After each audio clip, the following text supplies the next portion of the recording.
Hello guys, this is a video where I'm showing a project that we've been working on these days. This is a project given to us by the kind of head of our branch of our master.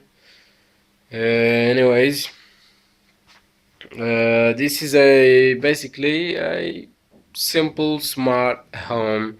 I said simple because it's not that smart. Well, uh, I'll let you judge for that.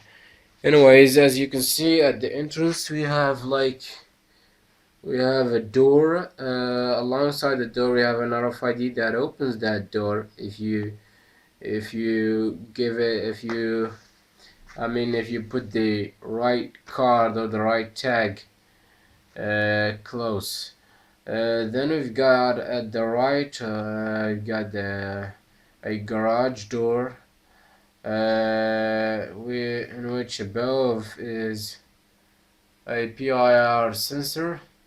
Basically, that we put that like it kind of detects when a vehicle has gotten close to the garage, so it will open up. Anyways, that's kind of insecure in principle and the principle of the idea about it. Anyways, we've made the roof kind of like able to be open so that we can see. But first thing, let's just have a look around this house from all sides. So as you can see, there is a window over there. There you go. You got some materials over here, and at this side also you can see there is another window over there. Oh, that one is good. Anyways, it's just a cable for programming the Arduino. Ah, yeah, I forgot. There is something at this side. Yeah, there it is. We've got the port USB of the Arduino. It's an Arduino Mega, by the way. Hanging out so that we can program it whenever we feel like it without even touching or removing the card. So with that said, we've got here let's see, it's kind of dark in there, so the image quality won't look so good. Anyways, I'm gonna raise the phone a little bit above. So if you can notice, the door is kind of controlled with a little servo over here. I don't remember the reference of these. Anyway, it's very popular. This is what we consider the salon, and this should be the kitchen. As you can see, the window also is controlled by this by another servo, just like the first one. This is supposed to be the hallway. All right, and this is the garage. This is the toilet right here, and in here I think we've got the bedroom. Anyways, so the other window is also controlled by this servo, as you can see, the same type of the one before. The garage, however, is kind of controlled with this big servo motor, so that we've made that just because it has more left to do. It kind of left it up like this way. You will see whenever we do the test how it goes. Anyways, for each room there, again, we put some LEDs that will simulate or represent the illumination for the room, or the lamps, or whatever you can say. So we've got a white LED over here for the garage, an orange LED for the toilet. We just put that because, you know, the toilet is kind of private place. Yeah. So whatever. uh, and we put along in the toilet another sensor over here that detects when supposedly somebody has got in. It'll detect it and it'll turn hopefully the LED on, or the lamp, or the illumination. And when it gets out, it'll turn it off back. It'll turn it back off. Anyway, we've got also another LED over here, and another one over here for the hallway.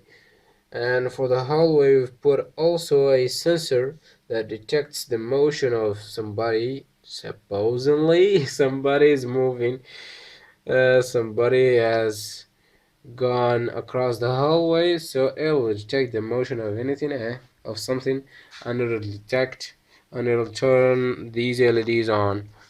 We've got also an LED for the salon, another one for the kitchen, and we've added a humidity and temperature sensor. This is the DHT11.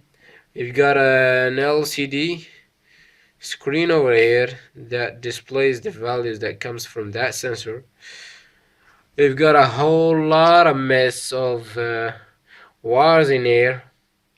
Well, they were like we kind of was we were trying to make sure that each cable gets to the board, so we made them too long a little bit. The board, which is the Arduino Mega, is sitting right at the bottom over there.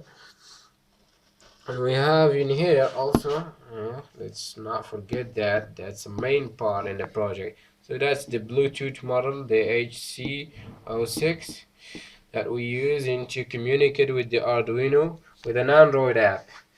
Yeah, I can show you even the Android app. And this other cheap phone, just like this one that I'm recording with.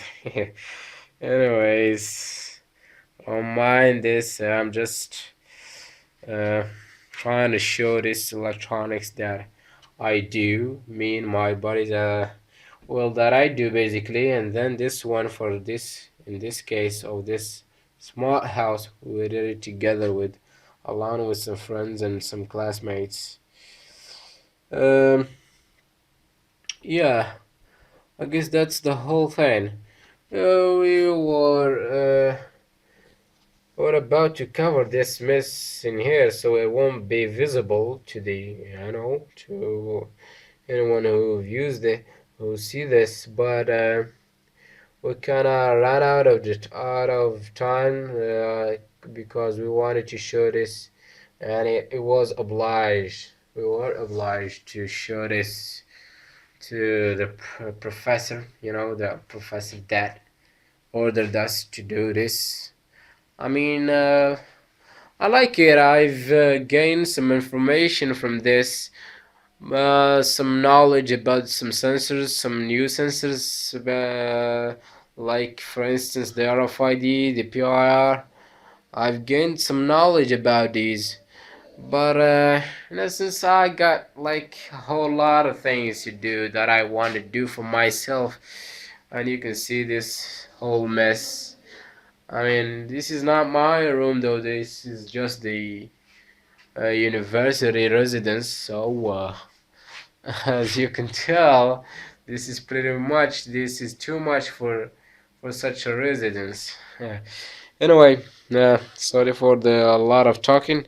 This is the app. I don't know. It kind of, you know, I don't know if you can see that so good, but the camera of this phone can't do autofocus. So yeah, that's it. I mean, you click over here and it'll show up the kitchen and such, just like that, and it'll light up the LEDs. You click on these and it should open the doors or the windows or close them. We've put yeah, in here we've put some fields for the temperature and humidity, so it'll show up also on the app. Kind of didn't work. It worked at a time, but I don't know, some problems happens, and we've canceled that. Anyways, that's the app. I hope you enjoyed this video about this nice project. Yeah, I forgot to talk about the power supply. Basically, we have here a power supply. This just power up the servos. Well, just the servos, all four servos, and we got another power supply. Basically, we're using just a charger. That's gonna, in which we'll connect this cable over here. Right. This takes care of all the other things. You know, the PIR sensor, the infrared sensor, the LEDs, the board, and the Arduino board, and the LCD, the temperature sensor, or the DHT11 sensor. That's all powered by the charger that we put onto this cable. Yeah, that's it. So I hope you really enjoyed it. This is 11:34 minutes. That's a lot of for a simple review video. Anyways, I hope you like it. I'm gonna do another video, I guess, about testing the project, so you can see it actually works. I'm gonna put the code of the Arduino if you like. The code of the app. It's basically built. It was built on the app inverter by my classmate Mal Jamal. Yeah, yeah, that's it. So thanks for watching.